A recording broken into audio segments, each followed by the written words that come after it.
আসসালামু আলাইকুম। পণ্ডিতের কথা থেকে আপনাদের সকলকে স্বাগতম। সাথে আছি আমি সাদিয়া আফরিন। বৈশাখ মাস চলমান, গ্রীষ্মের প্রচণ্ড তাপদাহে পুড়ছে পুরো বাংলাদেশ। অসহ্য গরমে জনজীবন বিপর্যস্ত। কয়েকদিন পর এই গরম আরও বাড়বে বলে আশঙ্কা করা হচ্ছে। এই গরমে সবচেয়ে ঝুঁকি হচ্ছে হিট স্ট্রোকের।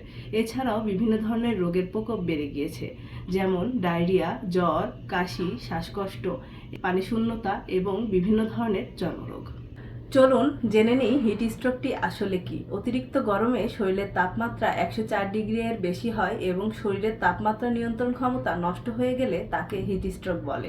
এই সময় শরীরের ঘাম বন্ধ হয়ে যায়, ফলে শরীরের তাপমাত্রা দ্রুত বাড়তে শুরু করে। হিট স্ট্রোকে আক্রান্ত একজন ব্যক্তির মাথা ব্যথা, মাথা ঘোরা এবং চোখে ঝাপসা দেখতে পারেন। ব্যক্তির দুর্বলতা, মাসেল ক্র্যাম্প এবং বমি বমি অনুভূত হয়।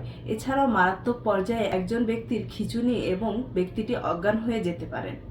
হিট স্ট্রোকে আক্রান্ত হলে প্রাথমিকভাবে একজন ব্যক্তিকে যত দ্রুত সম্ভব ছায়াযুক্ত ঠান্ডা স্থানে নিয়ে যেতে হবে। তাকে পানি বা স্যালাইন পান করাতে হবে। এছাড়া যদি সম্ভব হয়, বরফকে একটি কাপড়ে পেঁচিয়ে ঘাড়ের নিচে এবং বগলের নিচে দিতে হবে। এতে রোগীর শরীরের তাপমাত্রা কিছুটা কমে আসবে। এরপর যত দ্রুত সম্ভব রোগীকে হসপিটালে নেওয়ার ব্যবস্থা করতে হবে। এই গরমে সুস্থ থাকতে হলে আমাদের অবশ্যই 5টি বিষয় মেনে চলতে হবে। নাম্বার 1, আমরা যারা বাইরে কাজ করি বা আমাদের বিভিন্ন প্রয়োজনে বাইরে যেতে হয়, তারা অবশ্যই ছাতা বা ক্যাপ সাথে রাখবেন। এছাড়াও এই সময় যেহেতু শরীরে প্রচুর ঘাম হয়ে শরীর ডিহাইড্রেট হয়ে যেতে পারে, তাই শরীরকে ঠান্ডা রাখতে এবং শরীরকে হাইড্রেট রাখতে পানির বোতল সাথে রাখবেন। চোখকে সূর্যের আলো থেকে সুরক্ষায় রাখতে এ সময় যতটুকু সম্ভব সানগ্লাস ব্যবহার করুন। দিনের একটি সময় সবচেয়ে বেশি সূর্যের প্রখরতা থাকে, যেমন 11টা থেকে দুপুর 3টা। এই সময় খুব বেশি প্রয়োজন ছাড়া বাইরে বের না হওয়ারই চেষ্টা করুন। নাম্বার 2, এই গরমে ঢিলেঢালা ও হালকা রঙের পোশাক পরিধান করুন। এতে কিছুটা স্বস্তি মিলবে। নাম্বার 3, তৃষ্ণা না পেলেও প্রচুর পরিমাণে পানি পান করতে হবে। এ সময় 3 থেকে 4 লিটার পানি পান করা আবশ্যক। এছাড়াও বিভিন্ন ধরনের ফলের জুস, লেবুর পানি, ডাবের পানি, দই, লাচ্ছি ইত্যাদি পান করতে পারেন। এতে শরীর আর্দ্র থাকবে।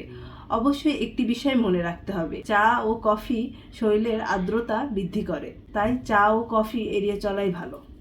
নাম্বার 4, উচ্চ প্রোটিনযুক্ত ও বেশি মশলাযুক্ত খাবার এড়িয়ে চলুন, কারণ এই তীব্র গরমে এই ধরনের খাদ্যগুলো ডাইজেস্ট করতে কষ্ট হয়।